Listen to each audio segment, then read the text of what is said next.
আজকের গল্প তানিশা সুলতানা রচিত তোমাতেই আসক্ত। গল্প পাঠে আমি জয়ন্তী। বৃষ্টি কমেছে শেষ রাতের দিকে।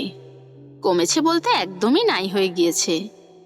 এতক্ষণ আসমান কালো মেঘে ঢাকা ছিল, কিন্তু এখন দু একটা তারা ফুটেছে। থালার মতো বিশাল চাঁদ পূর্ব দিকে ঢলে পড়েছে। চারিদিকে শ্রুতিমধুর সুরে ভেসে আসছে আজানের শব্দ। আদ্রিতা হাঁটছে, মাথা নিচু করে বিরতিহীনভাবে হেঁটেই চলেছে। কোথায় যাচ্ছে, কেন যাচ্ছে জানা নেই তার। শুধু এইটুকুই জানে চলে যেতে হবে, বহু দূরে, অতি প্রিয় মানুষের নিকটে আর ফেরা যাবে না। নিজেকে বাঁচিয়ে রাখতে হবে নিজের দায়িত্বে, কারো ঘাড়ে বোঝা হওয়া চলবে না। জামা কাপড় ভিজে জুবুথুবু হয়ে আছে, চুল হতে টপ টপ করে পানি পড়ছে। ভোরের শীতল বাতাসে শরীর কাঁপিয়ে তুলছে। ভাইয়া, গাড়ি থামাও, জলদি। ইশারা এবং আসিফ হাসপাতাল থেকে বাড়ি ফিরছিল। বৃষ্টির কারণে আটকে পড়েছিল হাসপাতালে। বৃষ্টি কমতেই বাড়ির উদ্দেশ্যে রওনা হয়েছে। হঠাৎ করে ইশারা একটা মেয়েকে দেখতে পায়, এলোপাথারি হাঁটছে। আসিফ গাড়ি থামায়। বিরক্তিতে চোখ মুখ কুঁচকে তাকায় ইশারার পানে। রুধায়, কি হয়েছে তোর? সব সময় বিরক্ত কেন করিস? ইশারা হাতের আঙ্গুলের সাহায্যে রাস্তার পানে দেখায়। ল্যাম্পপোস্টের আলোতে একটা মেয়েকে স্পষ্ট দেখা যাচ্ছে। আসিফের মুখ থেকে বেরিয়ে আসে, আদ্রিতা এখানে? ইশারা ভ্রু কুচকায়। তুই চিনিস ওকে? জবাব দেয় না আসিফ। অতি দ্রুত সিট বেল্ট খুলে গাড়ি থেকে নেমে পড়ে। বড় বড় পা ফেলে এগিয়ে যায় আদ্রিতার নিকট। ইশারাও আসিফকে ফলো করে। আদ্রিতা, তুমি এখানে কেন? পরিচিত কণ্ঠস্বর শুনে থামে আদ্রিতা। ঘাড় ঘুরিয়ে পেছনে তাকায়। আসিফকে দেখে একটু হাসার চেষ্টা করে বলে, এমনি এমনি এমনি কেউ এত রাতে রাস্তায় হাঁটে? পাগল ভেবেছো আমাদের? সত্যি কথা বলো, নাকি বাড়ির পথ ভুলে গিয়েছো? ইশারার কথায় আদ্রিতা ঘাবড়ায়। নিজের দুর্বলতা বুঝতে দেওয়া যাবে না। বলতে পারবে না, হাবড়ার তাসনিন আমায় ফেলে চলে গেছে, এখন আমার যাওয়ার কোনো জায়গা নেই। আদ্রিতা! আসিফের ডাকে ভাবনার জগৎ থেকে বের হয় আদ্রিতা। থেমে থেমে বলে, বাড়ির পথ ভুলে গিয়েছি। আসিফের বিশ্বাস হলো না, তবুও যেতে পুনরায় ঘাটায় না, বরং বলে, গাড়িতে ওঠো, পৌঁছে দিচ্ছি। নাকচ করতে পারে না আদ্রিতা। বিনা বাক্যে মাথা নেড়ে সম্মতি প্রদান করে এবং ইশারার সঙ্গে গিয়ে গাড়িতে বসে। আসিফ ওদের পেছন পেছন যায়। ইশারা প্রচুর কথা বলে, সে তার মতো করে আদ্রিতাকে এটা ওটা বলেই যাচ্ছে। আদ্রিতা হ্যাঁ হুতেই জবাব দিচ্ছে। এক পর্যায়ে ইশারা বলে, তোমার বাড়িতে কে কে আছে? আদ্রিতা খানিকক্ষণ তাকিয়ে থাকে ইশারার মুখপানে। মনে মনে ভাবে, তার কি আসলেই বাড়ি আছে? কেউ কি আছে তার, ভালো সময় কিংবা খারাপ সময়ের সঙ্গী? কেউ কি আছে যে তাকে ভালোবাসে, বুকে আগলে রাখে, মন খারাপের সঙ্গ দেয়? না, অনেক ভেবেও কাউকে খুঁজে পায় না আদ্রিতা। আখি পল্লবে অশ্রু জমে, আনমনেই বলে ওঠে, আমার কেউ নেই, কখনোই কেউ ছিল না। কেউ ভালোবাসেনি আমায়, কেউ কখনো বুকে জড়িয়ে বলেনি আমি তো আছি। প্রচন্ড মন খারাপে কেউ পাশে বসে বলেনি সব ঠিক হয়ে যাবে। একাকিত্বে কেউ কখনোই সঙ্গ দেয়নি। পৃথিবীর কোনো মানুষই সুখী নয়, সবারই কম বেশি দুঃখ রয়েছে, কিন্তু আমার কম বেশি নয়, পুরোটাই দুঃখ। আমি এক হতভাগা নারী, যে সারা জীবন ভালোবাসা খুঁজে বেড়ালো, কিন্তু পৃথিবীর বুকে একটু ভালোবাসা পেল না। ইশারা অবাক নয়নে তাকিয়ে থাকে আদ্রিতার মুখপানে। চমকেছে বেশ। আসিফের বুকের ভেতরটা কেঁপে উঠল। সিয়াম, আমান, আহাদ এবং ইভান পাগলের মতো খুঁজে চলেছে আদ্রিতাকে। তাদের কানে খবর পৌঁছে গিয়েছে যে আদ্রিতা আরিফের বাড়ি থেকে বেরিয়েছে। সেই থেকে ওরা খুঁজছে। চারজন চারদিকে ছড়িয়ে পড়েছে, চোখে মুখে আতঙ্কের ছাপ। আদ্রিতা হারিয়ে গেলে কি হবে? আবরার মুখে যাই বলুক, কিন্তু ওরা জানে এই মেয়েটি হারিয়ে গেলে আবরার তাসনিন বাঁচবে না, কিছুতেই বাঁচবে না। ভোরের আলো প্রায় ফুটে উঠেছে, এখনো আদ্রিতাকে খুঁজে পায়নি ওরা। হতাশ সিয়ামের কান্না পাচ্ছে, হাঁটু মুড়ে বসে পড়ে রাস্তার পাশে। তখনই দেখতে পায় টনি এবং ইমা রাস্তার পাশে থাকা আইসক্রিমের দোকানের পাশে দাঁড়িয়ে কিছু একটা নিয়ে আলোচনা করছে। তখনই সিয়ামের মাথায় একখানা আইডিয়া চলে আসে। যাদের জন্য আজকে আদ্রিতা আবরারের সঙ্গে নেই, তাদের একটু সাজা দেওয়াই যায়। ভাবতে ভাবতেই কল করে বাকি বন্ধুদেরকে ডাকে। আবরারকেও টেক্সট দিতে ভুলে না। তারপর 4 বন্ধু জড়ো হয়ে পা টিপে টিপে এগিয়ে যায়। আইসক্রিম দোকানের সামনে গিয়ে 4 জন গলা ফাটিয়ে চিৎকার করে ওঠে, ভাই আল্লাহ, এইখানে 2 জন বুইড়া মানুষ পীড়িত করতাছে। হে, কে কোথায় আসেন? তাড়াতাড়ি এগিয়ে আসেন, দেখে যান আমাদের মতো যুবকদের ছক্কা মেরে কিভাবে রাস্তার মধ্যে ডাক রোম্যান্স শুরু করা দিয়েছে। বলতে বলতে আহাত গিয়ে টনিকে ধরে, মানে ইমাকে। সিয়াম ওদের থামিয়ে নিজে কবিতা সুরে বলে, ছি ছি ছি, এক পা গেছে কবরে, তবুও আপনাদের ভাটা পড়েনি যৌবনে। এই জন্যই কবিগুরু বলেছিলেন, ওহে বৎস সিয়াম, এক যুগ আসিবে দেখিস, 60 বছরের বুড়িও সাজিবে জোয়ান। করবে তারা রং ঢং রাস্তার মধ্যে ঘাটে, তুই বাছা অ্যাকশন নিস তাদের বিরুদ্ধে। কবিতা শুনে বাকিরা বলে, বাহ বাহ, কি সুন্দর কবিতা। ইমা বলে, তোমরা কি করছো এসব? রেপুটেশন নষ্ট হবে আমার। সিয়াম জবাব দেওয়ার সুযোগ পায় না। তার ওই মধ্যে আশেপাশের যত বাড়ি ছিল সব বাড়ির লোকজন জড়ো হয় এবং তাদেরকে আমান সুন্দর করে বোঝায়। আমরা মর্নিং ওয়াক করতে বেরিয়েছিলাম, তখন দেখি ওনারা 2 জন এই দোকানের পাশে, ছি বলতেও পারছি না আমি, ওই আর কি কালা রোম্যান্স করছিল উইদাউট ড্রেস আপে। সকলেই ছিছি করতে থাকে। ইমা এবং টনির কোনো কথাই শোনে না। একজন মুরব্বী সিয়ামের থেকে ইমার স্বামীর নাম্বার নেয় এবং তাকে কল দেয়। বলে সকাল 10টায় এই এলাকার কাউন্সিলে সালিশি বসানো হবে, সেখানে যেন তিনি উপস্থিত থাকে। আরে বুঝতে পারে না ঠিক কিসের সালিশি বসাবে, আর তাকেই বা কেন ডাকা হলো। ইমা সিয়ামের মুখপানে তাকিয়ে আছে, যেন চোখ দিয়ে জ্বালিয়ে দেবে। এটা দেখে সিয়াম মুচকি হাসে, আমানের কাঁধে হাত রেখে বলে, বুঝলি বন্ধু, তোর ক্রাশ নার্গিস আপার একখানা গান আমার ঠোঁট ফেটে বেরিয়ে আসছে, চল শালা একসঙ্গে গাই। ধৈরা নিয়া ভৈরা দিল বেগুন আমার থলিতে, আর যাব না বেগুন তুলিতে। ও সিয়াম রে, এইবারের মতো মাফ কইরা দে। আসিফ, ইশারা এবং আদ্রিতা দাঁড়িয়ে আছে চৌধুরী বাড়ির মূল ফটকে। আদ্রিতার বুক কাঁপছে, কলিং বেল বাজাতে ইচ্ছে করছে না। ইশারা বড়ই অধৈর্য ব্যক্তি, তাই সেই কলিং বেল বাজায় এবং সাথে সাথে দরজা খুলে যায়। দরজার সামনে থাকা ব্যক্তিটিকে দেখে আদ্রিতা চমকায়। এটা কি হলো? এই মানুষটির মুখোমুখি তো হতে চায়নি আদ্রিতা, তার থেকে দূরে সরতে চেয়েছিল। যেই মানুষটার মুখোমুখি হতে হবে বলে বাবার বাড়ি থেকে চোরের মতো পালিয়ে আসলো, সেই মানুষটারই মুখোমুখি হতে হলো আদ্রিতাকে। বুকের ভেতরটা অসম্ভব কাঁপছে। পাশে আসিফ আদনান দাঁড়িয়ে আছে। মানুষটা বোধহয় রেগে গেল, এবার আদ্রিতাকে মারবে, বকবে। আসিফকেও কয়েকটা কড়া কথা শোনাতে ভুলবে না। পুনরায় রেগে যাবে লোকটা, তার অভিমান গাঢ় হবে, ভুল বুঝবে তাকে।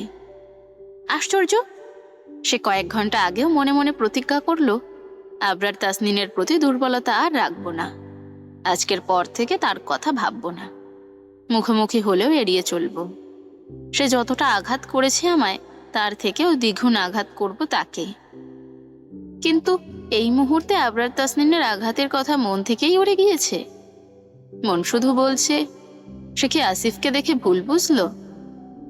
আবরারের চোখে চোখ রেখে কতক্ষণ যাবৎ উল্টোপাল্টা ভেবে চলেছে জানা নেই আদ্রিতার।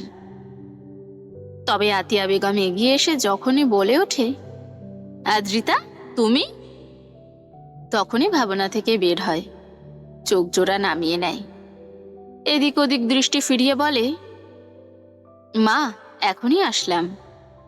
তোর সাথে ওরা কারা?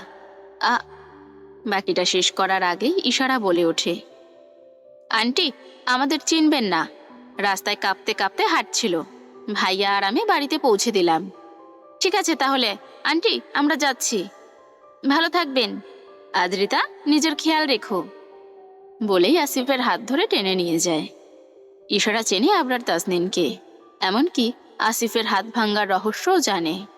তাই সে চাইছে না তার ভাই এই লোকটার পাশাপাশি থাকুক। আতিয়া বেগম নিজের শাড়ির আঁচল দ্বারা আদ্রিতার মাথা মুছিয়ে দিতে দিতে বকতে থাকে। ঠান্ডা লেগে গেলে কে দেখবে তোমায়? নিজের প্রতি একটু যত্নশীল হতে পারো না? সারাক্ষণ আমার জানটা জ্বালিয়ে খাওয়ার ধান্দা। এমন বকা প্রায় শুনে আদ্রিতা। কখনো মন খারাপ হয় না, বরং মিষ্টি বকাগুলো ভালোই লাগে। মামা একটা ফিল পাওয়া যায়। কিন্তু আজকে কেন জানি মন খারাপ হয়ে যায়। আর চোখে এক পলক তাকায় আবরারের পানে। সে সিঁড়ি বেয়ে উপরে চলে যাচ্ছে। একবারও পিছন ফিরে তাকানোর প্রয়োজন মনে করল না বোধহয়। আদ্রিতা অতি দ্রুত নজর ফিরিয়ে নেয়। মনে মনে বলে, নির্লজ্জ বেহায়া আদ্রিতা, মরে যা, তবুও আগুন দেখে ঝাঁপ দিস না। আতিয়া বেগম এবং আদ্রিতাকে সাথে নিয়ে আবরার কোথাও যাচ্ছে। সকালে ব্রেকফাস্ট শেষে আতিয়া বেগমকে উদ্দেশ্য করে বলে, পাখি এবং আপনি রেডি হয়ে নিন, বেরোবো আমরা। আদ্রিতা নিজের কক্ষ থেকেই শুনতে পায় আবরারের বলা কথাগুলো। মনের মধ্যে ভয়রা দানা বাঁধে। ডিভোর্স হওয়ার জন্য উকিলের চেম্বারে নিয়ে যাবে না তো? অসম্ভবভাবে কাঁপতে থাকে কলিজাখানা। মৃত্যু আসুক, তবুও আবরার তাসনিনকে ডিভোর্স দিতে পারবে না সে, কিছুতেই না। আদ্রিতা, তৈরি হয়ে নাও, আমরা বেরোবো। আতিয়া বেগম তাড়া দিয়ে বলে। আদ্রিতা মানা করার সাহস পায় না, শুধু আল্লাহ আল্লাহ করতে করতে জামা পাল্টে নেয়। এমনিতেই গাড়ি ছাড়া কখনোই আবরার বাইরে বের হয় না, তবে আজকে হাঁটছে। চোখে রোদ চশমা পরে নিয়েছে। আদ্রিতা আবরারের পেছনে, আতিয়া বেগম আহাদের সঙ্গে গল্প করতে করতে যাচ্ছে। হঠাৎ করে আদ্রিতার নজর পড়ে রাস্তার পাশে থাকা হলুদ রঙের ছোট ফুলের পানে। স্কুল বোধহয় ওটা। উঁচু বিল্ডিং এর পাশে সুন্দর ফুল গাছ, তাতে হলুদ রঙের ছোট ছোট ফুল ফুটে আছে। আদ্রিতার বড্ড ইচ্ছে করছে একখানা ফুল ছিঁড়তে, কিন্তু সাহস পায় না। কেননা সেখানেই দারোয়ান বসে আছে, দেখলে নিশ্চয় বকবে। মন খারাপ হয় তার। ফুলের পান থেকে নজর ফেরাতে যেতেই দেখতে পায় আবরার তাসনিন খুবই যত্ন সহকারে একটা ফুল ছিঁড়ে নিল এবং ফুলটা আদ্রিতার পানে এগিয়ে দেয়। মনে মনে বেশ খুশি হয় আদ্রিতা। ঠোঁটের কোণের হাসি লুকিয়ে ফুলটা হাতে নেয় এবং সমান দালে হাঁটতে থাকে আবরারের সঙ্গে পা মিলিয়ে। টনি এবং ইমা পাশাপাশি বসে আছে।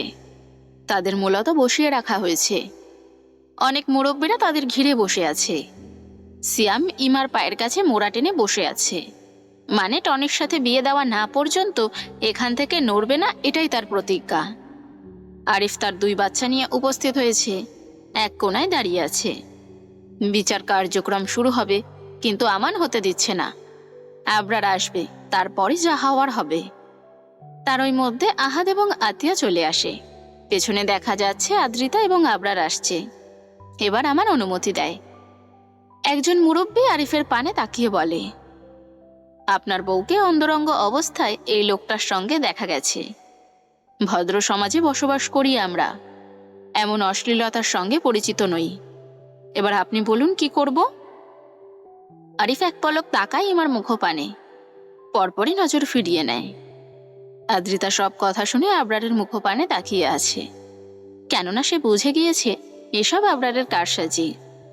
আর একজন মুরব্বী বলে ওঠে, আপনার বউ আপনার সঙ্গে সুখী না, সে এই লোকটার সঙ্গে থাকতে চায়। সিয়াম বলে, চাচ্চু, এটা কবিতা সুরে বলতে হয়।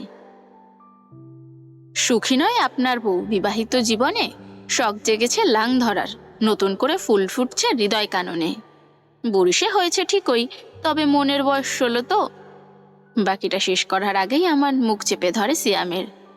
ফিসফিস করে বলে, চুপ কর শালা, তোর কবিতা পরে শুনবনি।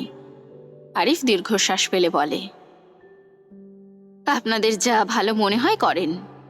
বলেই সে তার 2 বাচ্চাকে নিয়ে চলে যায়। ইমা অনেকবার পিছু ডাকে, কিন্তু একবারও পিছন ফিরে তাকায় না। এলাকার মুরব্বীরা মিলে সিদ্ধান্ত নিয়ে ফেলেছে আগেই, এবার শুধু জানিয়ে দেয়। বলে, ওনাদের বিয়ে দেওয়া হবে। এরপর টনি এবং ইমাকে নিয়ে চলে যায় সবাই। সিয়াম মুক্ত পাখির মতো উচ্চস্বরে গেয়ে ওঠে, লাফা লাফা লাফা লাফা লাফারে লাফা, বন্ধু তোর মুখের হাসি লাগে রে ভালা, বন্ধুরে তোরে নিয়ে সুখেরই সাগরে ভাসবো প্রেমের ভেলা। এই গানটা আজকে সিয়াম আর টনি শুনবে। আমান মুখ বাঁকিয়ে বলে, ধুর শালা, ইমা গাইবে। তুমি দিও না গো বাসর ঘরে বাত্তি নিভাইয়া, আমি অন্ধকারে বন্ধ ঘরে যাব মরিয়া। তারপর টনি বলবে, তুমি ভয় কেন পাও প্রাণ স্বজনী আমায় দেখিয়া। তারপর জানি কি ভুলে গেছি। আদ্রিতার দুই চোখ বেয়ে টপ টপ করে পানি পড়ছে, রাগে শরীর কাঁপছে। আবরার তাসনিন হার্টলেস জানতাম, কিন্তু আপনারা চারজন এতটা খারাপ জানতাম না। ভীষণ খারাপ আপনারা, ভীষণ খারাপ। কেন করলেন এমনটা? আতিয়া বেগম দীর্ঘশ্বাস ফেলে। আবরারের মুখ পানে তাকিয়ে বলে, তুই ওনাদের মেরে ফেলতি, সেটাই ভালো হতো, কিন্তু যেটা করলি। আবরার কপাল কুঁচকে বলে, গপ্প বাসর, গল্প শুনুন, গল্পে থাকুন। এমনই ভিন্ন স্বাদের গল্প শুনতে এক্ষুনি গপ্প বাসরকে লাইক, কমেন্ট অ্যান্ড সাবস্ক্রাইব করুন। আসর সাজিয়ে বাসরে থাকুন। ধন্যবাদ। সিয়াম, ওদের ভিডিও দেখা। মেয়েরা বাবা ভক্ত হয়, বাবার প্রতি তাদের আলাদা একটা টান থাকে। হাজার অপরাধ করলেও মেয়েরা কখনোই তাদের বাবাকে ভুল বুঝতে পারে না বা ঘৃণা করতে পারে না। আদ্রিতার মা যখন মরে যায় তখন আদ্রিতা কেঁদেছিল, খুব কেঁদেছিল, কষ্টও হয়েছিল খুব। কিন্তু আজকে বাবার অসহায় মুখখানা দেখে তার থেকেও বেশি কষ্ট হচ্ছে। নিজেকে অসহায় মনে হচ্ছে, চিৎকার করে কাঁদতে ইচ্ছে করছে। পৃথিবীর সবকিছুর বিনিময় হলেও বাবার হাসি মুখটা দেখতে ইচ্ছে করছে। আদ্রিতা নিজের চোখে দেখেছে বাবা ঠিক কতটা ভালোবাসতো ইমাকে, কিভাবে যত্নে আগলে রাখত। আজকে সেই ভালোবাসার মানুষটি অন্য কারো হয়ে গেল, ঠিক কতটা কষ্ট হচ্ছে তার। বাবা কাঁদছে নিশ্চয়ই। আচ্ছা, মা মারা যাওয়ার সময় কেঁদেছিল? কষ্ট হয়েছিল তার? হয়তো না, কারণ আদ্রিতাকে তাকে কাঁদতে দেখেনি, বরং চোখ মুখ উজ্জ্বলই ছিল। অপছন্দের মানুষ মারা গেলে কান্না পায় না। আদ্রিতা, খাবি আয়। আতিয়া বেগম উচ্চস্বরে ডাকছে। অন্য সময় হলে দৌড়ে চলে যেত সে, কিন্তু এখন যেতে ইচ্ছে করছে না। আতিয়া বেগম খাবার টেবিল সাজানো শেষ করতেই আবরার বাড়িতে ঢোকে, হাতে কয়েকটা শপিং ব্যাগ। আতিয়া বেগম আঁচলে হাত মুছতে মুছতে আবরারের দিকে এগিয়ে যায়। ছেলের চোখে চোখ রেখে বলে, আবরার, তুই এমনটা কেন করলি? আবরার কপাল কুঁচকে বলে, এমনি। আমার সাথে তার সম্পর্ক আছে এমনটা ভেবেছিস? আবরার মায়ের মুখপানে তাকিয়ে থাকে বেশ কিছু মুহূর্ত। অনেকদিন পর এতটা মনোযোগ দিয়ে দেখছে সে মাকে। ইচ্ছে করছে অনেক কথা শুনিয়ে দিতে, কিন্তু বিবেক বাধা দিচ্ছে, চেল্লিয়ে বলছে, আবরার, মাকে অসম্মান করিস না, সে তোকে জন্ম দিয়েছে। ফোঁস করে শ্বাস টানে আবরার, মাকে পাশ কাটিয়ে চলে যেতে নেয়। আতিয়া পুনরায় বলে, আদ্রিতাকে নিয়ে কি ভেবেছিস, কি করবি? আমি কিন্তু ওকে তোর সাথে যেতে দেব না, এক ফোঁটাও ভরসা করি না তোকে। আদ্রিতা না তাদ্রিতা, চিনি না তাকে, বলেই চলে যায় আবরার। আতিয়া বেগম কপাল কুঁচকে তাকিয়ে থাকে ছেলের যাওয়ার পানে। চিনেই না আদ্রিতাকে? এ কেমন কথা? এই ছেলেকে জন্ম দিলেও এখন পর্যন্ত মনোভাব বুঝতে পারল না। কি বলে কি করে আল্লাহ জানে। আদ্রিতাও আবরারের বলা কথাখানা শুনতে পায়। দুঃখ হয় না, বরং রাগ হয়। চিনেই না তাকে? বাহ, ভালোই। আদ্রিতাও চিনবে না এবার থেকে আর আবরারকে। কে এই আবরার তাবরার, কোথাকার কোন বাল। সিয়াম, আমান, আহাত বাসর ঘর সাজিয়ে ফেলেছে। টনিকে হাত পা বেঁধে বসিয়ে রেখেছে রুমের এক কোনায়। বাধার কারণও আছে, টনি এখানে থাকতে চাইছে না, সে এখন সুইজারল্যান্ডে ফিরে যাবে। কিন্তু বাসর না করিয়ে টনিকে ছাড়া ঠিক হবে? কখনোই না। তাই তো সিয়াম, আমান মিলে হাত পা বেঁধে নিয়ে এসেছে আবরারের কিনা ফ্ল্যাটে। আর দুটো মহিলা এনে ইমাকে তাদের সাথে পাঠিয়েছে পার্লারে। বাসর করবে আর একটু সাজবে না, তা কি করে হয়? খাটের মাঝখানে গোলাপের পাপড়ি দিয়ে লেখা টনি প্লাস ইমা। লেখা শেষ করতেই আমান রেগে ওঠে। সোনা বন্ধু তুই আমারে ভোতা দাদে কাইট্টালা, পীড়িতের মাথা দিয়ে যাইতা ধৈরা মাইডাল্লা। শ্যাম তাল মিলিয়ে বলে, ইমার কোচে গাছে 2 লাউ ধরতেছে, এতদিন যত্রে লাগছিল টনি খাবে বলে। ইভান বলে, ভাই তোরা ভুলে যাচ্ছিস, ওনারা আমাদের মায়ের বয়সী, এমনটা করা ঠিক হচ্ছে না। সিয়াম হাবি তুলে বলে, বাল আমার বাল কয়, চুপ কর শালা। ইমা আমার আফার বয়সী আর টনি দুলা ভাইয়ের। টনি বলে, তোরা ভালো করছিস না আমার সাথে, এর মাসুল দিতে হবে, ছাড়বো না তোদের।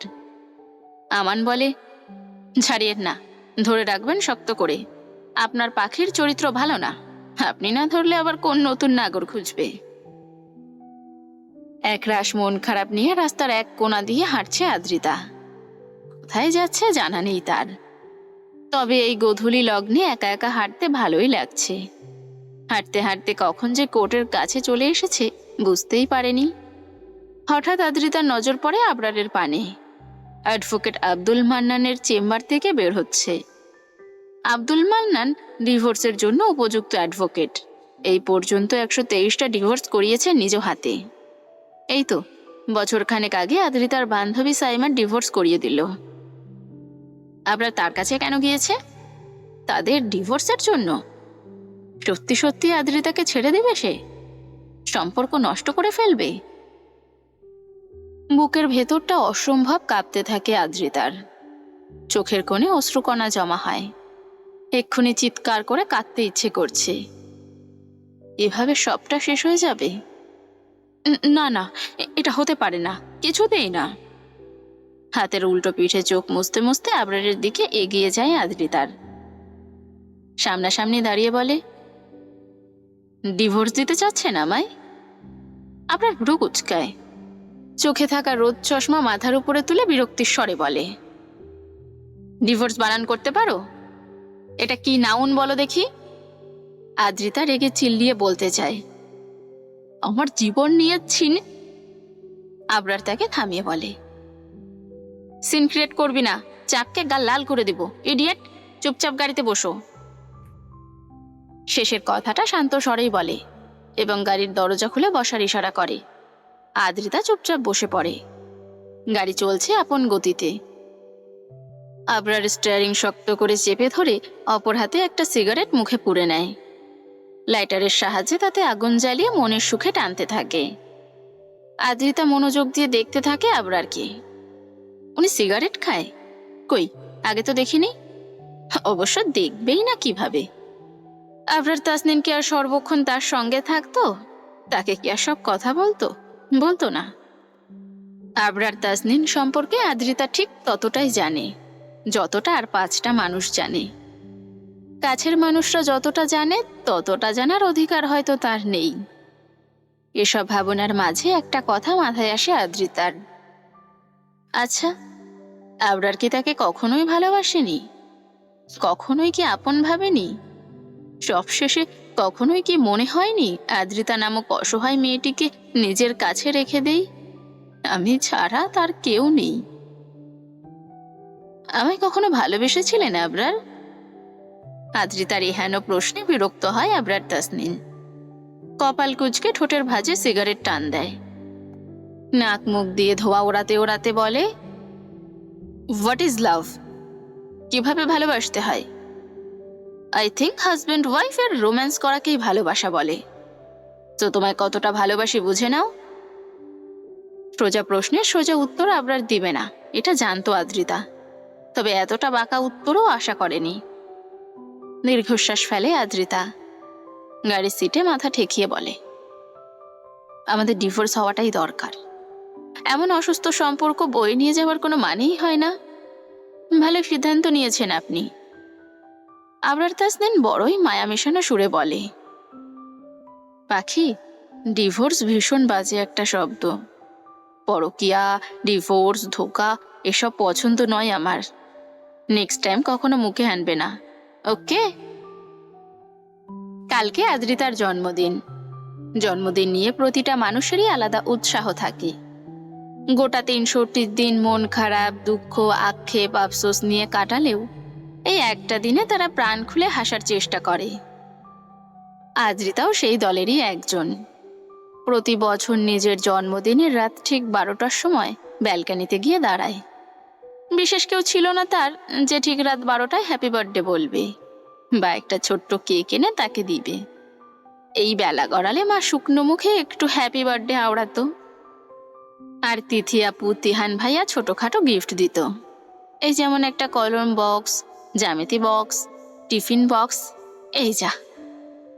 আবার কখনো কখনো বাবা কল দিয়ে বার্থডে উইশ করত, কিছু টাকা পাঠাতো। ব্যাস, আদ্রিতার জাঁকজমকপূর্ণ জন্মদিন এভাবেই কেটেছে সব সময়। আদ্রিতা, কোথায় তুমি? রান্না করতে হবে তো। মায়ের ডাকে ভাবনার জগৎ থেকে বের হয় আদ্রিতা। আসমানে জল জল করতে থাকে হাজারো তারাদের দিকে তাকিয়ে কখন যে চোখের কোণে অশ্রুকণা জমে গিয়েছে খেয়ালই করেনি। ডান হাতের উল্টো পিঠে চোখের পানি মুছে রুম থেকে বের হয় সে। বাড়িতে মা, আসে এবং আবরারের 4 বন্ধু ছাড়া আর কেউ নেই।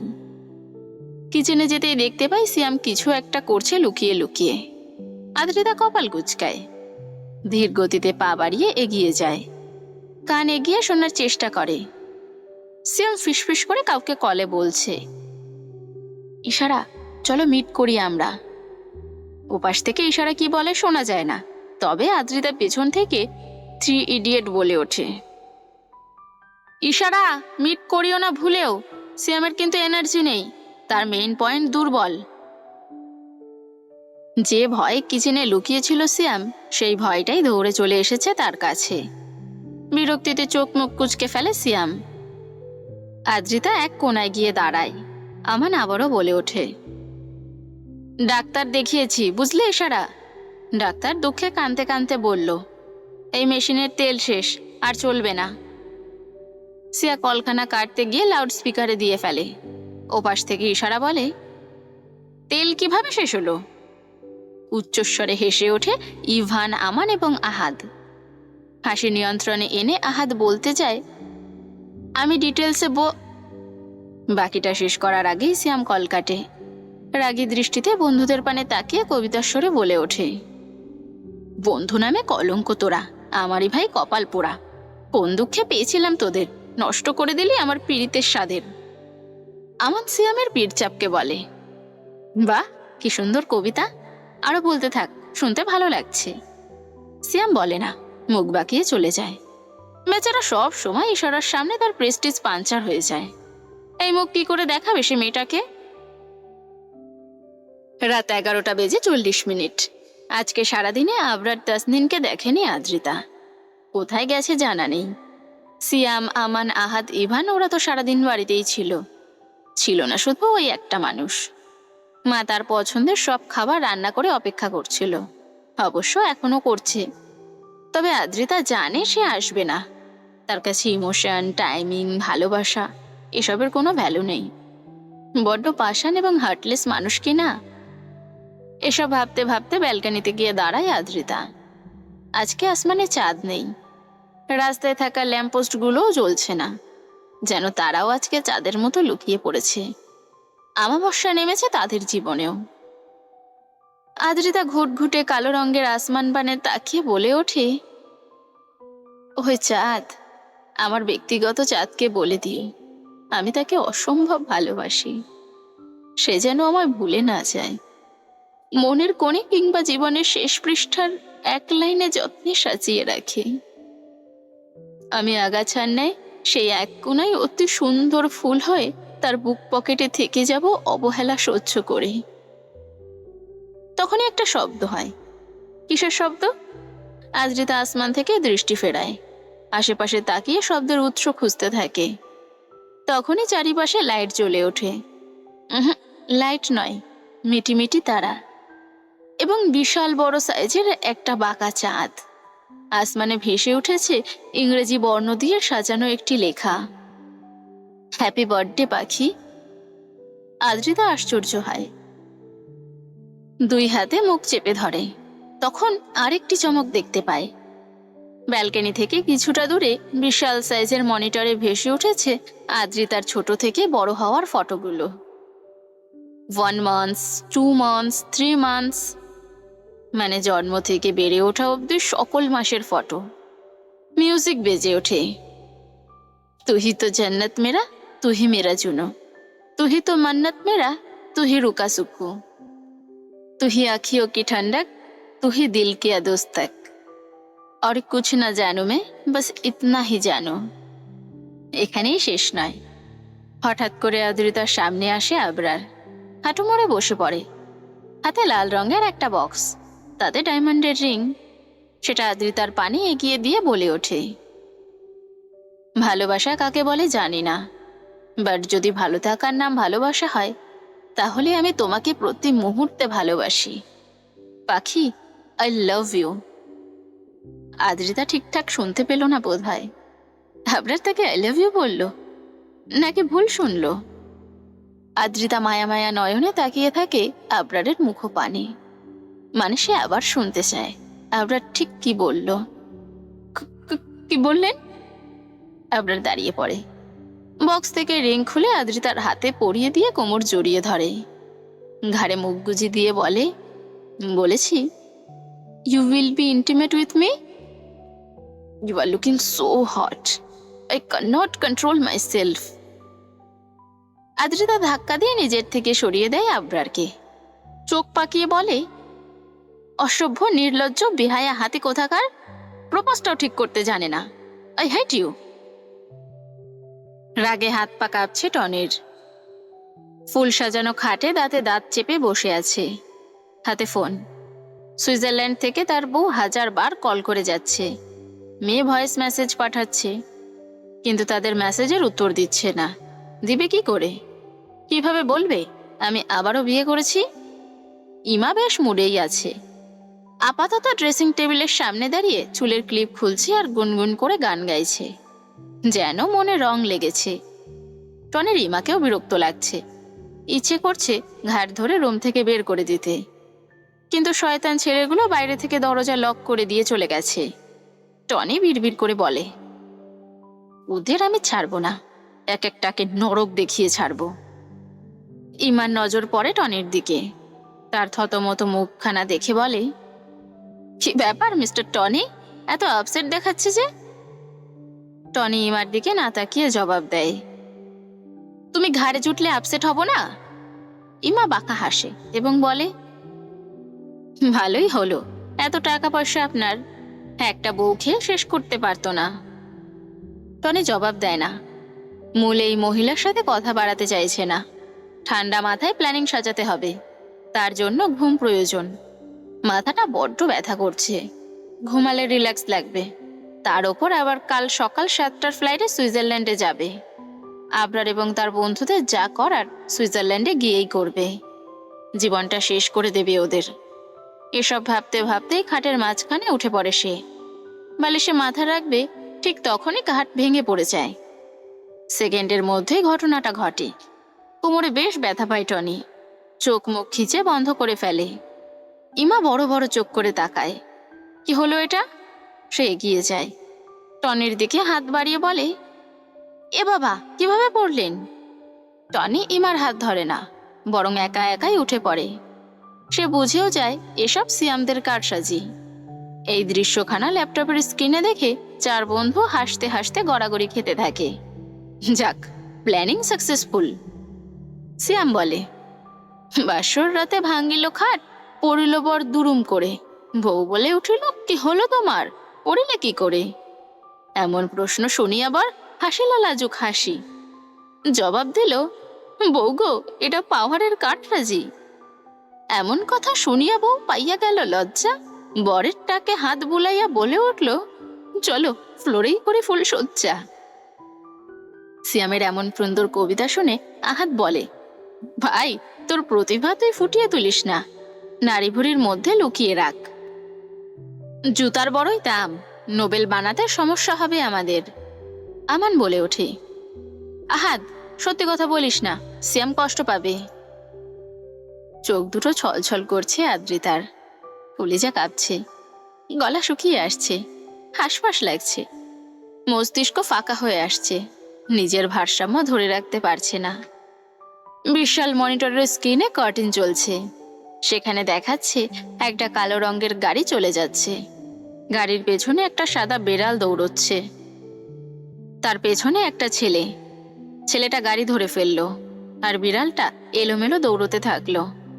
একটা সময় বড় একটা গাড়ি আসলো, বিড়ালটিকে ধাক্কা দিল, ছিটকে পড়লো বিড়ালটা। গাড়ি ধরে রাখা ছেলেটাও গাড়ি ছেড়ে দিল, সেও গড়িয়ে পড়লো রাস্তায়।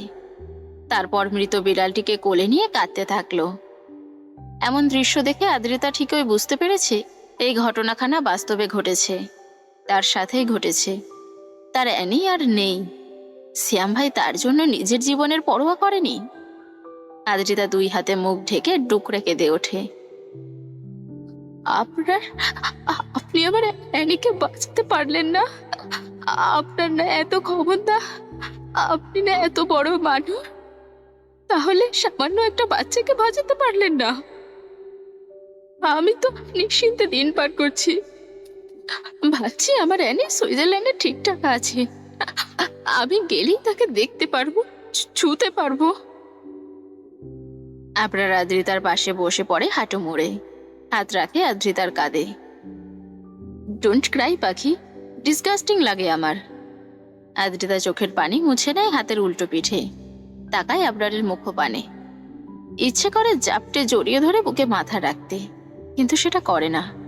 বরং সুন্দর পুরুষালী হাতখানা আঁকড়ে ধরে আবদারের স্বরে বলে,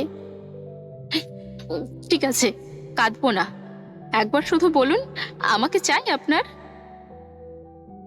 আদ্রিতার হাতের উল্টো পিঠে চুমু খেয়ে আবরার জবাব দেয়, ইয়েস, তোমার জন্য।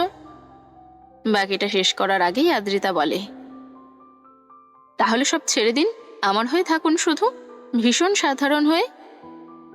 আমাদের ছোট্ট একটা ঘর হোক, সেখানে বিলাসিতা থাকবে না, অঢেল টাকাও থাকবে না, কোনো শত্রু থাকবে না। বাংলাদেশের কোনো এক প্রান্তের ক্ষুদ্র একটা শহরে ছোট্ট একটা বাড়ি বানাবো, আর 5টা সাধারণ মানুষের মতো অল্প কিছু রোজগার করে এনে দিবেন আমায়। ডাল ভাত রান্না করে আপনার জন্য অপেক্ষা করব আমি। আদ্রিতা জবাবের আশায় উৎসুক দৃষ্টিতে তাকিয়ে থাকে, কিন্তু আবরার কোনো জবাব দেয় না। আদ্রিতা আরো একটু শক্ত করে চেপে ধরে আবরারের হাত, পুনরায় বলে, আমার হয়ে থাকুন না আবরার, খুব সাধারণ হয়ে বাঁচবো আমরা। পরন্ত বিকেলে আপনার হাত ধরে কিছুটা পথ হাঁটবো, ছুটির দিনে আপনার সঙ্গে গোটা শহর ঘুরে বেড়াবো। রাস্তার ধারে আগাছায় বেড়ে ওঠা সাধারণ ফুল আমার হাতে দিয়ে বলবেন ভালোবাসি। ব্যাস, আর কিচ্ছু চাই না আমার। আদ্রিতার কথায় একটু হাসে আবরার। আদ্রিতা থেকে নিজের হাত ছাড়িয়ে নেয়, তারপর দুই হাত আদ্রিতার দুই গালে রেখে কপালে চুমু খেয়ে উদাস স্বরে জবাব দেয়, তোমার মতো থাকতে আমি খুব চাই, আমার পক্ষে থাকাটা আমার দুর্ভাগ্য। আবরারের কঠিন কথা বুঝতে পারে না আদ্রিতা, তবে এইটুকু বুঝতে পারে, আবরার থাকবে না, তাকে বেঁধে রাখতে পারবে না। থাকবেন না আমার সাথে? আমি বেপরোয়া ঘোড়া পাখি, তুমি সংসারের বাঁধনে বাঁধতে পারবে না আমায়, আর আমার থেকে মুক্তিও পাবে না। আপনার অনেক শত্রু আবরার, টনি ছাড়বে না আপনাকে, আমার বাবাও ছাড়বে না। প্রসঙ্গ পাল্টে আবরার বলে, পাখি একটা গান শুনবে? ইউ নো হোয়াট, কলেজ লাইফে আমি অনেক গান গাইতাম, গিটার বাজিয়ে বন্ধুদের আড্ডা জমাতাম। ওয়েট আ মিনিট, গিটার নিয়ে আসছি, তোমায় গান শোনাবো। আবরার চলে যায়, নিজের রুমে গিয়ে আলমারি থেকে পুরনো গিটার খুঁজে বের করে এবং সেটা নিয়ে ফিরে আসে আদ্রিতার কাছে। পাশে বসে গিটারে সুর তোলে। অনেকদিন চর্চা করা হয় না, তবুও ভালোই সুর তুলতে পারে। সেই সাথে ঠোঁট মিলিয়ে গাইতে থাকে, আজ এক নাম না কোনো পাখি, ডাক দিলে ঠোঁটে নিয়ে খড়কুটো। আজ এলো কোন অজানা বিকেল, টান দিল গোধূলি এক মুঠো। তুমি যাবে কি, বলো যাবে কি, দেখো ডাকছে ডাকলো কেউ।